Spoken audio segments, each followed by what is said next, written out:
Hello, hello, hello. How are we all doing? How is everybody? Say hi when you're joining. Let me know where you're tuning in from. How you doing? Good to be here with you all. Hi, hi, hi, hi. Great to see you. Where are you tuning in from and how is your day going? Um, Hello, everybody. Hello, everybody. Okay. I'm just getting you. Okay, Anna, are you online? Yeah, the Zoom link's now in Teams, so hopefully anyone who's joined there will come over and join us. Okay, amazing. It might be worth just dropping a quick note to the attendees with the correct link to join. Apologies for anyone that's had a little tricky time tuning in, but what would life be if it was all just straightforward? How is everybody? How you're doing? How are you today? Good to see you. Good to see you. Thank you so much for spending if you're in the UK, your lunch break with me. If you're elsewhere, perhaps you are tuning in during breakfast or mid-morning. We've always got a really international audience. Hi, everybody. Hello, hello, hello. Hi, Norbert. Lovely to see you. Great to be here with everybody. We had nearly 800 people sign up today, which is just absolutely mad, isn't it? And brilliant. I mean, imagine if we were all in a room together, all 800 of us. How wonderful would that be? Instead, we get to connect in a different way today. I'm literally giving it a couple of minutes as everyone joins. Yeah, we'll get going in literally one more minute. How are you all doing? How is everybody? I have had a phenomenally busy couple of days. I think I logged off last night about 11 p.m., the night before about the same, and I'm going to finish on time today, James. I'm going to finish on time. Yeah, I've been trying to stay on top of everything whilst we've got lots of people on holiday. So it's been a bit bonkers. It has been a little bit bonkers, but that is a recruiter's life, I have to say. It is a recruiter's life.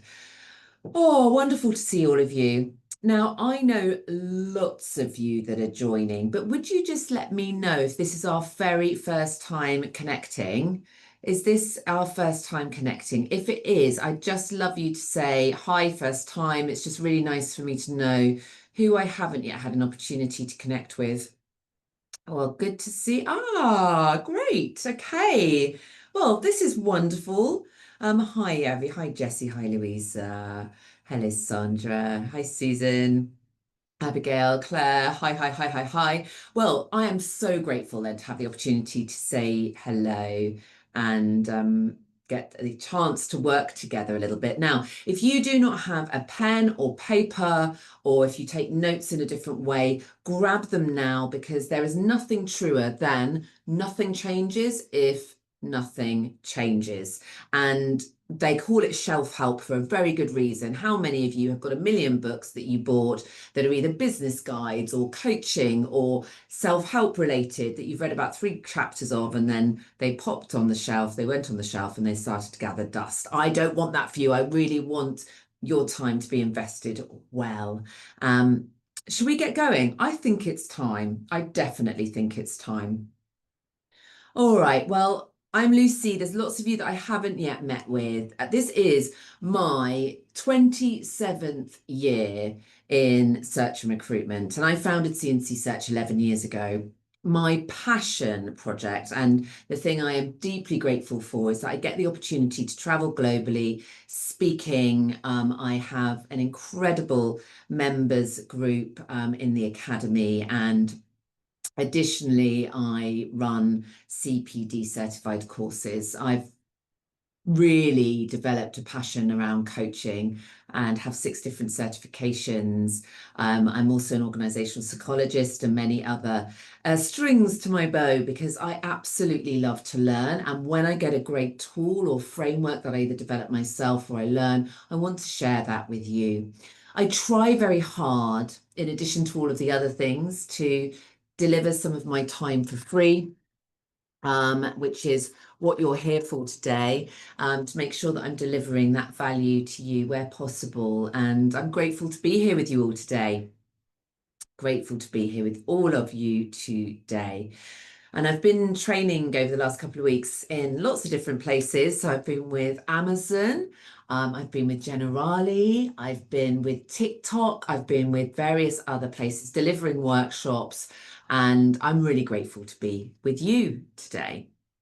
You can ask questions as we go along. You can share your insights. You are very, very welcome to ask for what you need to question what we're talking about. I'm running a series of events that are about to post up. So Anna, who heads up operations here, is going to be off for the next couple of days, but next week we'll be launching our whole new events program, our workshop program, our corporate program, and various other things that are in the offing. And we're running some in-person strategic influence and communication for stakeholders days in September and October. So if you want the information for all of those, let me know. But Anna can pop in some of the links into what we're going to talk about if there's other ways that you want to work with me as we go along today. All right, let's get into the presentation, shall we? We're talking about ways that we get in our own way. Now, when I say we get in our own way, we do a lot. It doesn't mean that it's your fault. It doesn't mean that there's something wrong with you. We disempower ourselves, self-sabotage in a million and one ways, because often it's the way that we feel safest. Today, I'm going to really focus in on imposter syndrome. We all have an imposter, unless you're one of the 3% that doesn't. And it's that voice that tells you you don't belong, that you're a fraud, you're not good enough, that any minute now someone's going to find out that you were lacking all along. And I wanted to share with you that long time ago, I had a massive sense of imposter syndrome. And this was a moment that came to the fore. Gosh, our branding looks old here. So I'd first started the business. I'd left a really difficult marriage. I was a single mother at the time. And I had decided that I was going to launch CNC Search. I really felt that there was a vision in that I had and a strong sense of mission and purpose to build a different kind of recruitment company. I didn't know at that time that it was going to take me into building the academy and a global training platform, but I did know I had a strong sense of purpose. And I was in the House of Lords here, and we were only 18 months into our journey. I was feeling a lot of imposter syndrome. I was about to give a check to tomorrow's people that are now defunct. They no longer exist, very sadly. And here I was presenting. Now you might notice that in my eyes, or I can certainly notice because I know myself, I look terrified. I had just started my speech, room full of people, some people I really wanted to impress. I felt sweaty, I felt out of body, anxious, and I just didn't feel that I belonged in that room. And I started speaking, and this is the moment I stopped. I actually could not continue. You can see my hands wringing. You can see the terrified look in my eyes. And I was very, very fortunate enough to have Ed, who is looking at me here, come and take over. And of course, what it meant then is my imposter got louder and louder. But I am my own best student. And I promise you that all of the tools that I'm going to share with you today I have used, and I know that they work. I do not have a strong imposter anymore that rules the show. So do you relate to this? Does your brain tell you things like this when you want to ask someone out on a date, when you want to go for a promotion? Perhaps you're wanting to try something new, put your hand up for a new project, step into a new role, and secretly this voice, this secret voice of self-doubt, your imposter starts piping up. Perhaps it even prevents you from doing any of those things. And it's loud and it's dominant. And my goodness me, does it have an impact when we buy into it. And it's very, very challenging to realize our full potential when this voice of the imposter is dominating. You don't belong here. You're not good enough. And by the way, we have it as women, we have it as men. All of the recent studies by McKinsey say that although there are some intersectional factors that can make our imposter voice louder, it is not, it is certainly not a dominating in one gender. We all experience it. And I can see from this meeting that it sounds like, I can see from your hands that it sounds like it feels like that for you too. So let's just get a read of the room. Everybody that's here live today, there's several hundred of you that are joining us, that we're sharing space together. Scan the code. Let's really get a sense of what does your imposter syndrome look like? How strong is it dominating at the moment, that voice that you are going to be found out as a fraud at any moment in time? That somebody's going to spot the fact that actually, yep, that you are definitely not capable enough. So you are very welcome to scan the code. I hope it's working. Is it working for everybody? Can you see that? Is it working? Is it working? It is It's working. working. Yeah. Yay. Okay. Yes, it is working. Brilliant. So, okay, so over 50% of you at the moment are experiencing a really dominant sense of imposter, a really dominant sense of imposter, and it's impacting you. Okay, well, you're in the right place then. You are exactly where you need to be, exactly where you need to be.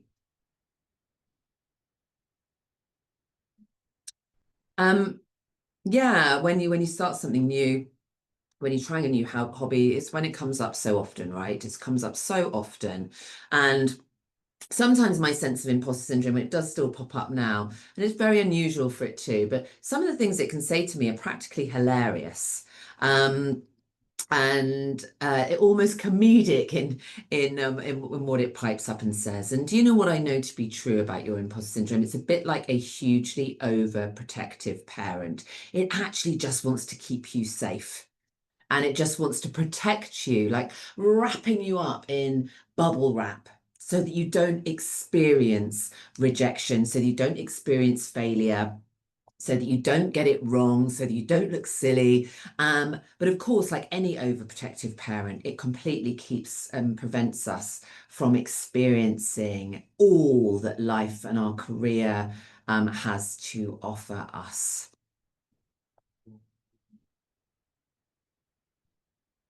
So, of course, you may use different tools and strategies to overcome your sense of imposter. This was mine. I overworked and I thought that if I just did the extra thing, if I just if I just listened to the extra podcast, read the extra book, if I just did the extra hours work, that somehow my imposter would dial down. But that didn't work. Perhaps this relates to you. So I wore masks instead. I tried to shapeshift into being somebody completely different. I know that when I first started presenting, to try and get over that, what felt for me devastating moment when I couldn't continue that talk in front of so many people, I thought that maybe if I became a bit like a BBC newsreader, that would dial down my imposter syndrome and I'd be able to get on stage again. Didn't work either. Didn't work either. That, you know, that sense that perhaps if I'm somebody else, then I'm going to be enough and then I'm going to be acceptable and then you'll think I'm worthy and then I'll belong. Nope, didn't work for me. Does that resonate with you? And then, I mean, I was actually I was coaching a very, very senior leader in a FTSE 100, someone you'd never imagine would have imposter syndrome, but whose imposter syndrome is loud and strong and is really impacting them. And they're using this, and some of you might resonate with this too, as I call it the candy floss syndrome. And why do I say candy floss? Candy floss is sugary and it's sort of in abundance, and the use of it is you get a sugary hit, gives you that dopamine, and it can try and mask how you're feeling. So candy floss can look like anything. It might look like scrolling on Instagram for hours to prevent dealing with how you're really feeling. It might be the food, it could be the wine, it could be cheese, it could be it could be Netflix for hours and hours and hours. Anything to prevent sitting with how you are really feeling and getting to the root of it. So lots of different ways of masking how we're really feeling, rather than sitting with it, getting to the bottom of it, working our way through it. and in order that we can dial it down. And of course, the really challenging things with using some of the coping, the solutions that we find for our difficult feelings is that often they just dial up voices like imposter syndrome, they dial up the inner critic. And so if we're not taking action that's on our own side, what we tend to find is that those voices get louder, even if in the short term they feel a little bit more comfortable because we've got some of those ways of feeling different, shifting our state, like food or booze or scrolling or overworking, etc., etc. So why have you got it? Why do any of us have this thing called imposter syndrome? Why do 97% of us have that voice? And it's a critical voice, isn't it? So the imposter sounds critical. So your inner critic and your imposter syndrome will normally be having a field day as great friends when imposter syndrome comes up. And you have it for all of these reasons. All of these reasons are why 97% of us have a sense of imposter syndrome, from Oprah Winfrey to many of the most incredibly successful people. And actually, your A-star, A-type personalities will often have a very loud imposter syndrome. Tom Hanks was talking about his sense of imposter syndrome only last week. And you cannot imagine that somebody like Tom Hanks would have a sense of imposter, but yeah, he does. And so do many successful people. And I wonder what's resonating for you here. What's resonating for you? But these are all some of the reasons as to why you may have imposter syndrome. Now, I call imposters crushers because they crush our capability to step into our potential. But let me tell you something from working with hundreds of leaders, thousands of administrative professionals, many mid-managers, that actually I have never met anybody whose imposter syndrome is telling them the truth, ever. Now, your imposter syndrome may pop up because you're still learning, because you're still growing, because you're not the expert in the room, of course.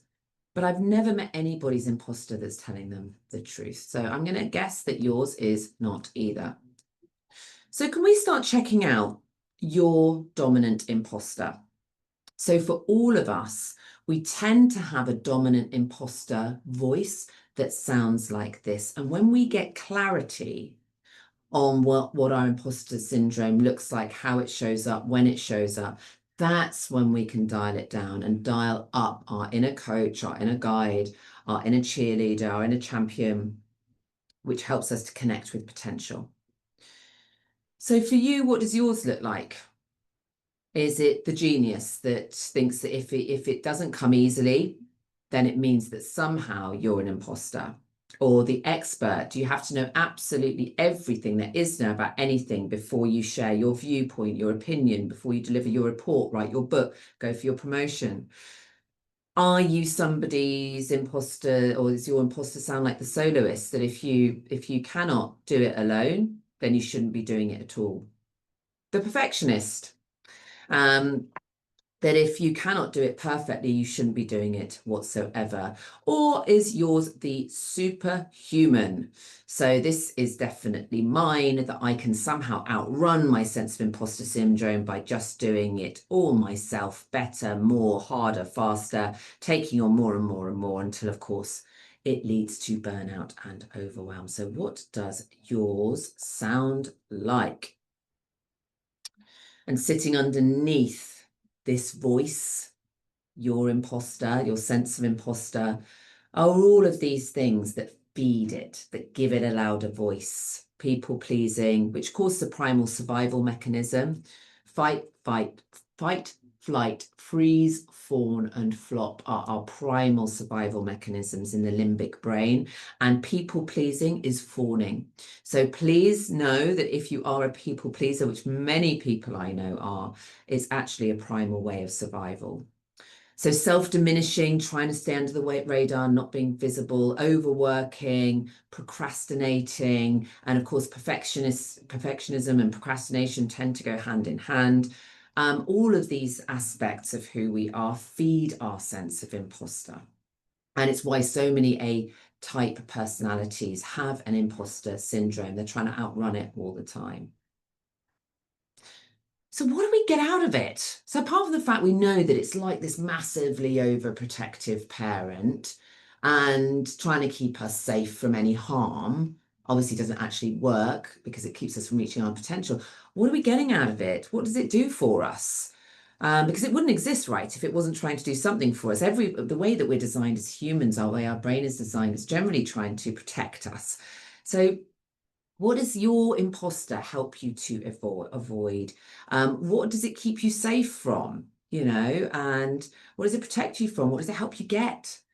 I wonder that. And when I first explored my imposter, when I really wanted to do the work, which I did eventually, so it meant I could step up on the stages, realize my potential, do the pop, step into the groups I wanted to step into and know that I have worth and you have worth, and that ultimately what you think of me is none of my business. As long as I'm not hurting myself or hurting anyone else, what you think of me is none of my business. And so I want to be of service. So I will step up on those stages, and who is meant to hear me will find me. But it took a long time to get there. But my imposter syndrome was absolutely protecting me in many, many, many ways. And it was also helping me to avoid a lot of things too. Certainly, it happened to me to avoid all sorts of things that I needed to address and lean into and get clear on. And I met somebody called Anique Petru, who is now over in Australia, and she's a coach, and she's actually a speaker coach, and she got me to do an exercise, and it was fascinating. So one of the ways you can dial down your imposter syndrome is to really start to get to know yourself. So she just asked me to look in her eyes for a minute. And I really struggled to do it. And what she helped me to do was to get really clear on what matters to me, my worth, my values, my areas for development and growth, so that I could start to build competence. And she really helped to support me with being able to get out of my own way by understanding that actually it wasn't about me, it was about the service I could provide to others, and that my passion and my purpose was so much greater than my fear, but I needed to get clear on what that was. So look at all of these costs. Now, this is a slight sort of death by PowerPoint slide, right? But there are so many costs if we do not work to dial down our imposter syndrome. You can never get rid of it completely. It's part of our brain's function to keep us safe. Remember, it's your overprotective parent. But we want to dial it down by dialing up our inner coach and a guide and a cheerleader and a champion, whatever works for you. But here are all of the costs that I have tracked from leaders I've worked with, from professionals I've worked with, from groups I've worked with, from administrative professionals I've worked with. And here they are. And actually, I know that I've got some of my students here. We've got an amazing emotional intelligence CPD certified course that some of you on here have completed. And it is, I'm so sorry, it is absolutely fantastic. And Anna, if you're online, would you just remind my team that I'm delivering a webinar right now, so not to Teams me. And Anna will pop the link in here for that if that's something that appeals to you. So all of these different costs, I wonder what they look like for you, but these are the ones that have been reported back to me or shared with me. It's a lot, right? It's actually a really big deal. It's not just a little voice that stops you from putting your hand up in meetings. The ripple effects, if we don't work with our sense of imposter, are massive, absolutely massive. And we live in this society, don't we, where measurement culture is everything. We measure our worth based on outside in. We don't live in a culture where we measure things like kindness. We measure everything based on what we own, what we have, exam grades, performance reviews, etc., etc., etc. And as a result of this measurement culture and this constant review of outside in, so what people own, what they have, this kind of completely dystopian sort of state where we're imagining that somehow this Instagram reality is actual reality, and it really is not. And so it's not surprising that we all have this deep sense of imposter, right? It's absolutely not surprising at all. You're in good company. We've touched on this. we have touched on this. Many, many, many, many amazing people have imposter syndrome. And we're going to start to look at how do we do the things that are going to help you to connect with your potential and dial that down. But let's just get clear. These are some of the ways that you know that your imposter is showing up. So we're really starting to get that clarity on what is going on for you, because without that, it is impossible to work with. We've got to get super clear. How is this showing up? What is the impact? How can I recognize what's happening for me? What does my dominant imposter look like, sound like? And I think, oh, I certainly know that I had no real idea that this constant desire to overwork was a way of trying to mask my imposter. Have you got, somebody that dismisses, somebody that comments or compliments you on your work? Oh, no, it was nothing. Oh, it was somebody else. Oh, no, I barely contributed to that project. Something I see a lot of. For all of you, we'll share the Clance scale with you. So this is Dr. Clance. She was probably the most, well, definitely the dominant researcher on imposter syndrome. And she developed the scale. It's fantastic. It can give you a real sense of that impact. Quick maths. Would everybody just go through these questions? Just take a minute and just give yourself a mark. There's only 5 questions. We're not giving you the whole scale. For one, I strongly disagree. I'm absolutely not afraid that people important to me may find out that I'm not as capable as they think I am. Or 5, I strongly agree. This is something that I really, as a belief system, comes up for me a lot. Have a look at these, and just once you've read through the question, just give yourself that sort of 1 to 5, give yourself that mark, give yourself that sense of what that looks like for you and how that's coming up for you. That would be fantastic if you don't mind.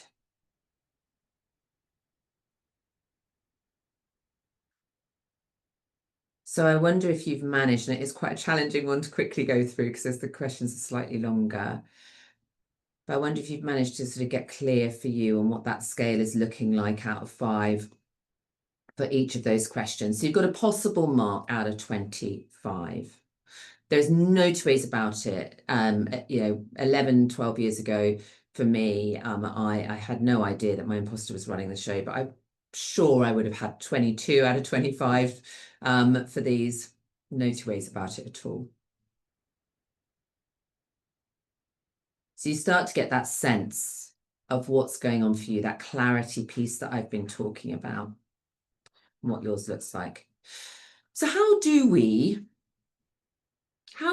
dial down the imposter syndrome and dial up your inner cheerleader, inner champion, inner guide, inner, that voice that actually cheers you on, encourages you, lets you know it's okay to fail forwards, lets you know it's okay to be the student in the room. For me, whenever I'm in rooms where I feel at times my imposter comes up because I'm in a room full of people that I feel know more than me or are more senior to me or got more experience or expertise. So I remind myself it's okay to be the best student in the room. I don't need to be the expert. So it's really, really simple. And the first process, what we're doing now, getting really clear, that clarification. And then it's about the challenge, and then it's about the connection. And that's all we've got to do. But of course, if it was easy, we'd all snap our fingers and it would all be, the work would be done. If life doesn't work like that. But if you can think to yourself, if I can do the work, the fact you're here today, that you've taken the time out, time is our most valuable resource. The fact that you have decided to be here is that desire to get clear, to get that clarification. And that takes a massive act of courage. So you're already on step 1. And then it's about the challenging that belief system, which is often imposter syndrome becomes like a belief system. And then it's around this connectivity piece, which we'll look at. If we were working one-to-one, you and I, and we'd started these conversations, I'd want to know, when does your imposter get triggered most? So for me, it was when I was speaking in public. and it really could have even just been around introducing myself in at a table of people I didn't know. But it was public speaking for me that triggered mine big time. Big time. So let's just put in the chat, looking at this list, or perhaps just recognizing or acknowledging yourself and understanding you. Would you mind just popping in the chat, what triggers your imposter syndrome? When does your voice get loudest? Somebody I was speaking to yesterday said that before their one-to-ones, their imposter has a complete party in their brain, or in their mind palace, as I like to call it. Just insane. She decides that she's going to be fired in the meeting, that they're going to tell her that she's she's the worst hire that they've ever made, and we work together on it. It's going to be good moving forwards, but yes. Okay. Tons of different ways that your imposter is triggered into action. Interesting. Yeah, so getting clear on this, you are already developing a conscious awareness that most people just simply do not have. Most people simply do not have. And I would invite you over the next week is just to, you don't have to either keep an imposter diary or just note to self when it pops up, what happened before the voices started? What were the trigger points? What were the trigger points? Yeah.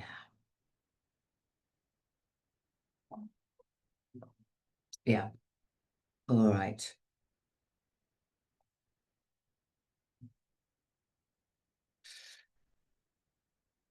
Both and. I want you to know that if you are thinking that your imposter voice that we looked at earlier is some kind of evil, wicked voice that must be banished, first of all, as I've mentioned, it's not, your imposter syndrome isn't going to completely go away. But we're just going to learn to work with it, and we're going to learn to dial up other voices. But I want you to know that both things can be true at the same time, is you can still utilize the parts of, let's say, if you have a dominant voice that is a perfectionist, you can still acknowledge the fact that actually part of that is because you really have a desire to do great work, that you have a desire to deliver the best version of yourself, that you have a desire to to be acknowledged for your expertise, whatever it may be. And so you can, both of these things can be true at the same time. I don't want you to be self-critical because you've got these dominant imposter. I don't want you to be critical at all. One of the things that's really helped many clients I've worked with is acknowledging that our imposter syndrome often comes up when we're learning something new, trying something new, exploring a new role or a new promotion level, and just simply acknowledging the voice itself, saying, thank you for your thoughts. And that's an interesting take when the voice is saying, you shouldn't be in this room, or you shouldn't try the thing, or you shouldn't go for the promotion.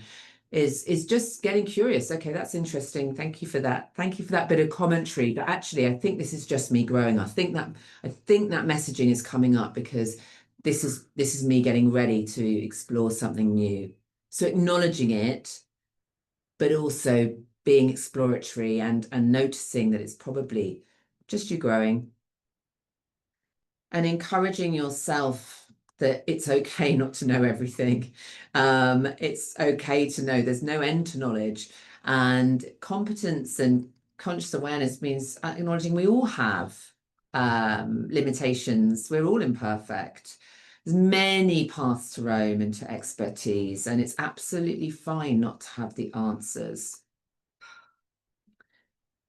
You would have seen some of these questions, but I would ask you this directly. And so I'm going to speak to you personally right now. Whose definition of success are you measuring yourself against? What would change if you rewrote that measurement of success in alignment with what matters to you most, your values? What would change? If you spoke to yourself the way you speak to others that you admire? How would your self-talk change? What sort of language would shift? What messages would change and alter? And what impact would that have? And in the rooms or in the areas of your life right now where imposter syndrome is sort of shouting most loudly, if you had 10% more belief in yourself, in your worth, your worthiness, and by the way, we all have equal worth simply because we were born, I am okay and you are okay, just as we are, what would shift? What would be different? And I'd encourage you to explore these questions. And all the time, you are then developing your clarity, your self-compassion, your ability to challenge thoughts. After all, as I say all the time, thoughts are not facts, but beliefs are often thoughts we think over and over again. But thoughts are not commands, they're not facts, they're often not telling the truth. And so confidence is a skill, true confidence. And remember, confidence comes from the word confide in Latin, with trust. So confidence is an outcome of acts that are on our own side, of working through challenges, of reframing those voice, that imposter voice, challenging it, asking it what it's trying to share with us, but also acknowledging, actually, I often find this voice coming up when I'm triggered. I know why it's here, but I can do the thing because I am, I can, and I have. This is a mantra that really does work because it's not some sort of cheesy, like, I love you, kid, or you're amazing, or you're beautiful, or whatever it might be. It's I can, I can, I am, I can, I have, can help dial down your imposter when it pipes up. And what do I mean with it? Well, this is mine. It's like a power affirmation, but its foundations are in your own truth, your own experience, and this is why it works. Now, you can print this out on your desk, you can have it on a post-it, you can keep it in a pocket, it doesn't matter. But reminding yourself of who you really are is very important when it comes to dialing up that inner champion, dialing down that imposter voice. I am a learner, a leader, a problem solver. I can present confidently, challenge greatly. I have overcome challenges and delivered results. What does yours sound like? I am, I can, I have. What does yours sound like? Deeply rooted in the reality of who you really are. And when we choose to listen and be guided by this voice, our capability is massively boosted. And as a result of that, self-esteem is built on esteemable acts. You can't think your way to a new way of being. We can only act our way to a new way of thinking and feeling. So it's really important. Acknowledging what you're entitled to, and I don't mean entitlement, but I want you to know that this connection with, it's okay to make mistakes. It's normal after all, right? It's okay to be proud of our achievements. It's okay to have an off day. 7 out of 10 sometimes is enough. It's okay to say, I don't understand. It's absolutely okay to have the ability to say no to. All right, so this was somebody that I wanted to just bring to you that so Leah is this really high performing EA. She's winning the global head of marketing, and she really wants to go for promotion, and she's being asked to present some campaign results to the leadership team. And this is a real life example. And as meeting approaches, she's thinking, I cannot do this, I can't do this, they're going to see right through me, I shouldn't be in that room, last place I should be. So if you can get clear when this happens to you next time, what am I experiencing? Noticing when it happens. And even in that moment of noticing that pattern and that clarity piece will dial down your cortisol. that fight, flight, freeze, all of that will start to diminish because you're starting then to engage your prefrontal cortex because your reasoning brain is being called upon. And that's why it works so well. So you'll notice even just exploring the voice and that bit of challenge will start to change it. Then it's asking and moving into that challenge piece, the reframe. Is this really true? What's the actual evidence that this is true? What do they know that I don't?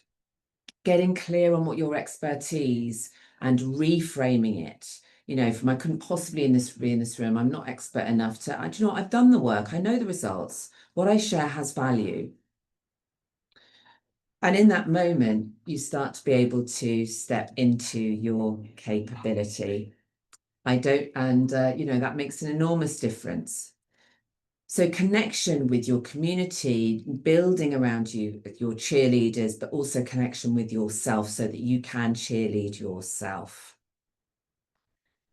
So understanding that this piece around the clarity, the challenge, the connection, the I am, I have, I can, makes such a difference.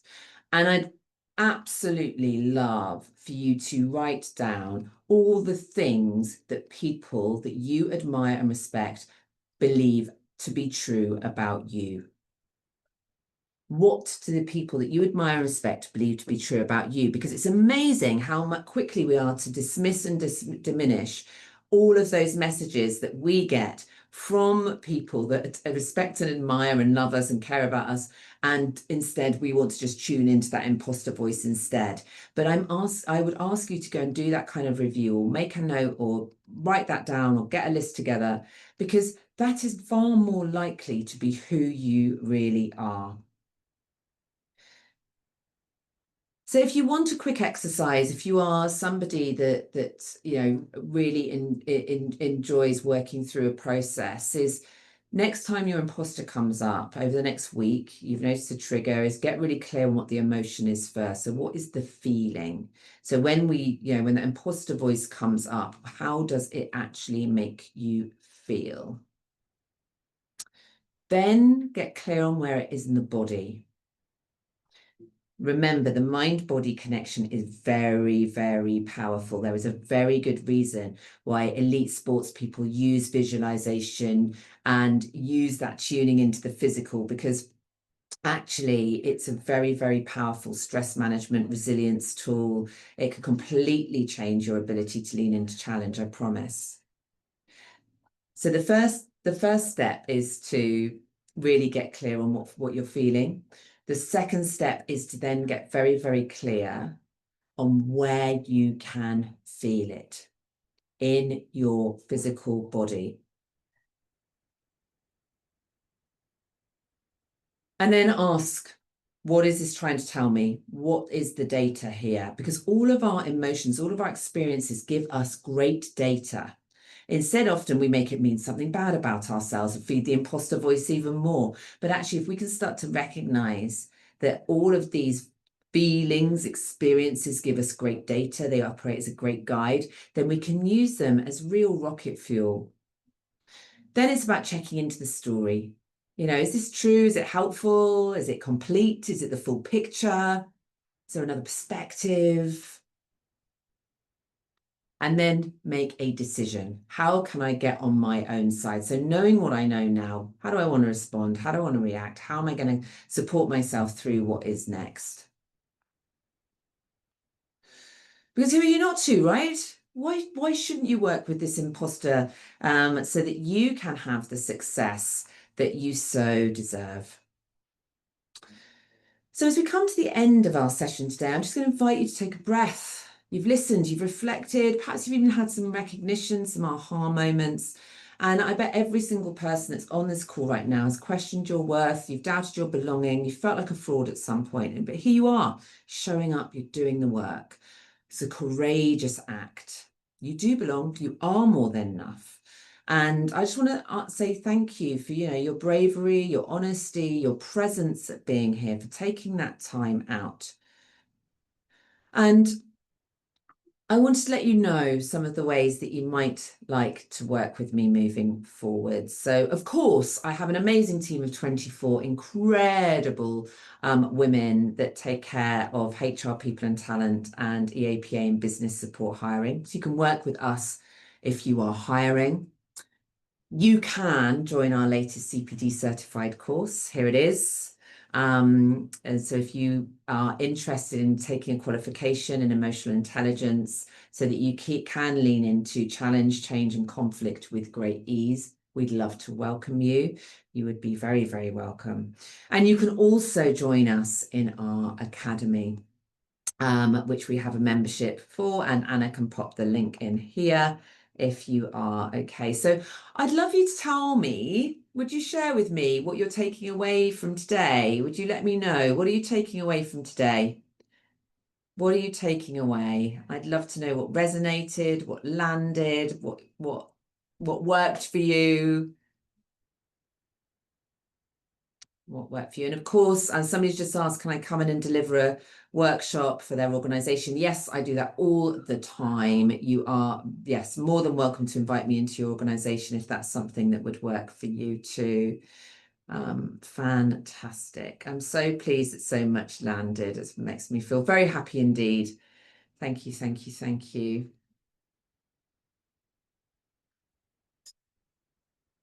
All right. I'm really grateful to have been with you. Have a fantastic, fantastic, fantastic rest of your day, wherever you may be in the world. Great to be connected with you all. I am sending out so many good wishes for all of you. And I look forward to speaking to you all very soon indeed, I hope. Very soon indeed. Thanks, everybody. I'm glad that it landed. Glad that it landed. Take care. Bye, everyone. Take care, take care, take care. I'm glad it was another great sesh. I like that. Bye, everyone.